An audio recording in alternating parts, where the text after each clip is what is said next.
యేసుక్రీస్తు నామములో మీ అందరికీ శుభములు. ఈరోజు లూకా సువార్త నుండి ప్రశ్నలు మరియు జవాబులు తెలుసుకుందాం. 1. యేసును గూర్చియు యేసు మాటలను గూర్చియు సిగ్గుపడువానిని గూర్చి యేసు ఎప్పుడు సిగ్గుపడతానంటున్నారు? జవాబు: యేసును గూర్చియు యేసు మాటలను గూర్చియు సిగ్గుపడువానిని గూర్చి మనుష్య కుమారుడు తనకును తన తండ్రి పరిశుద్ధ దూతలకును కలిగి ఉన్న మహిమతో వచ్చినప్పుడు వారిని చూసి యేసు సిగ్గుపడతానంటున్నారు. 2. యేసు ప్రార్థన చేసుకున్నటకు కొండకు వెళ్ళినప్పుడు ఎవరెవరని వెంట తీసుకుని వెళ్ళాను?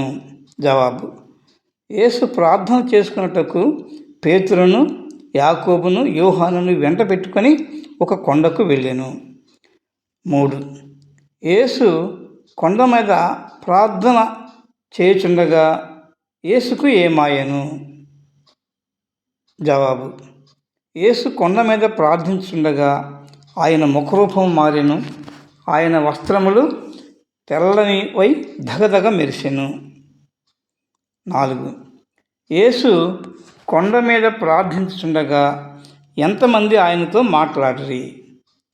యేసు కొండ మీద ప్రార్థన చేయుచుండగా 2 మనుషులు ఆయనతో మాట్లాడసాగిరి. 5. కొండ మీద ప్రార్థన చేయనప్పుడు యేసుతో మాట్లాడిన ఆ 2 ఎవరు? జవాబు: కొండ మీద ప్రార్థన చేయుచుండగా యేసుతో మాట్లాడిన వారు ఒకరు మోషే, రెండవ వారు ఏలియా. 6. కొండ మీద యేసుతో మోషే, ఏలియాలు ఏ విషయం మాట్లాడిరి? జవాబు: మోషే, ఏలియాలు కొండ మీద యేసుతో యెరూషలేములో నెరవేరబోవు నిర్గమమును గూర్చి మాట్లాడసాగిరి. 7.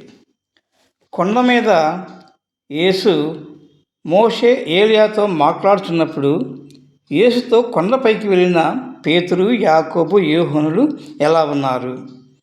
జవాబు: కొండ మీద యేసు మోషే, ఏలియాతో మాట్లాడుతున్నప్పుడు యేసుతో కొండపైకి వెళ్ళిన పేతురు, యాకోబు, యోహానులు నిద్రమత్తులో ఉన్నారు.